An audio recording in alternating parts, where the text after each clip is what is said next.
Greetings all, I'm Dudley, aka Gunner, and this is my channel Gunner's Range. Just wanted to come to you today again with another short video about some of my observations related to the Russian-Ukrainian war. Before I get into that, however, I'd like you to know that the greatest American holiday you never heard of is taking place on November 10th, and that is the Marine Corps birthday. This November 10th, the Marine Corps will celebrate 249 years of existence. I've been a part of that and proud of everything I've done. I'd do it again in a heartbeat, believe me. Now, if you'd like to hear somebody talk about the Marine Corps birthday in a much funnier way than myself, go to the Fat Electrician's channel and look up his video on the Marine Corps birthday. It's hilarious. I love it. I watch it a couple of times a year. Okay, anyway, getting back to the Russian-Ukrainian war, I think in the past I've talked about how I was an intel officer in the Marine Corps. I spent over 20 years of my career studying the former Soviet Union and Russia. And as I have pointed out before, you see behind me my bookcases with all the books I have on military history and the Russian military. I've got 5 bookcases back there, and I've read almost every one of those books in my time. Today, I kind of wanted to talk a little bit about, I guess, what you'd call Russian disinformation. I have noticed recently, because I'm always checking on the war every day, that beginning to see more and more reports, videos, things like that from people who should know better, supposedly reputable media outlets and political consultants, who seem to be taking the stance that the Russians are winning the war in Ukraine. Well, if you're paying attention to the war in Ukraine, you should know as well as I do, the Russians are not winning the war. And in fact, they lost the war in 2022 when they didn't take Ukraine in a couple of months as they said they would. Let me give you a couple examples of this. I saw an internet article the other day in which a Spanish media outlet had reported that, well, didn't give a source, but said reportedly Ukrainian soldiers are rebelling on their front lines and deserting the front lines. They're saying they're tired of the war and they want it to end.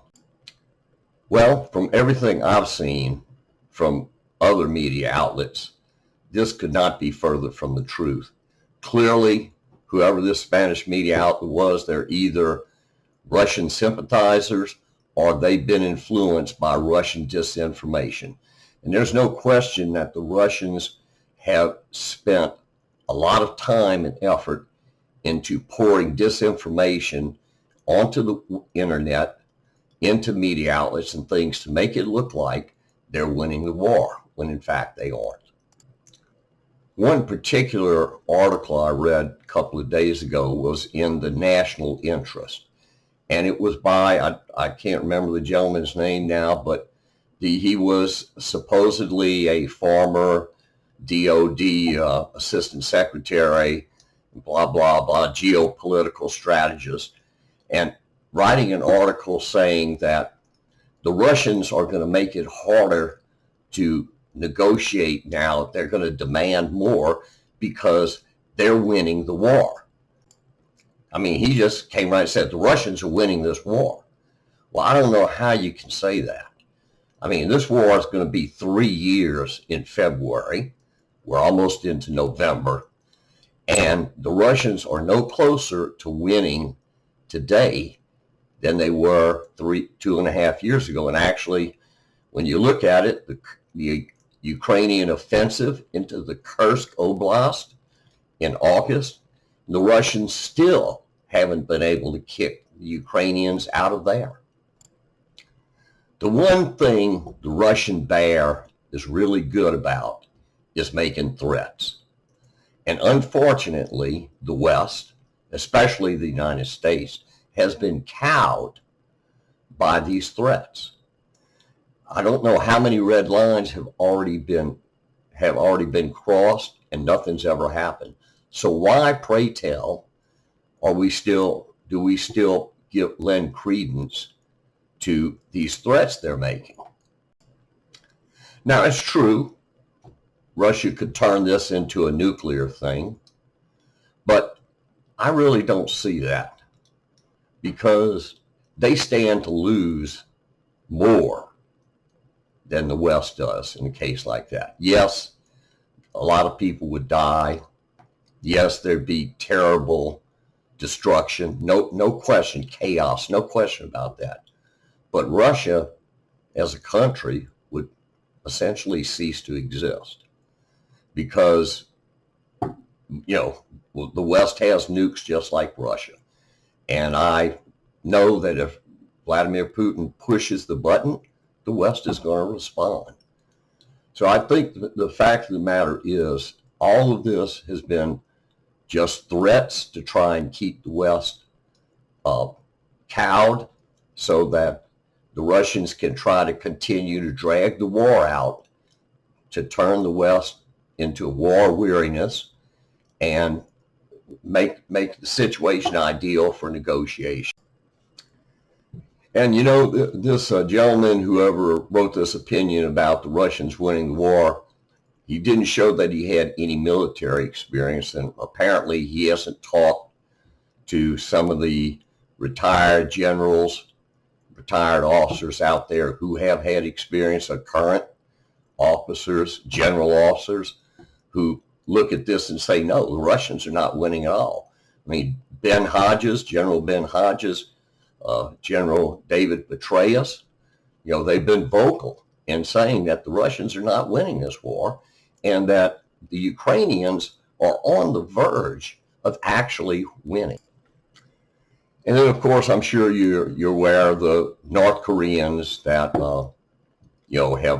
have been sent into Russia. Now, the truth is, North Korea has had troops in Russia for years in the East, training and doing things. But apparently this one's a lot more serious, because there have been reports of Kim Jong-un's main ballistic missile designer being spotted in Donetsk, and taking a look at the North Korean ballistic missiles that have been supplied to Russia.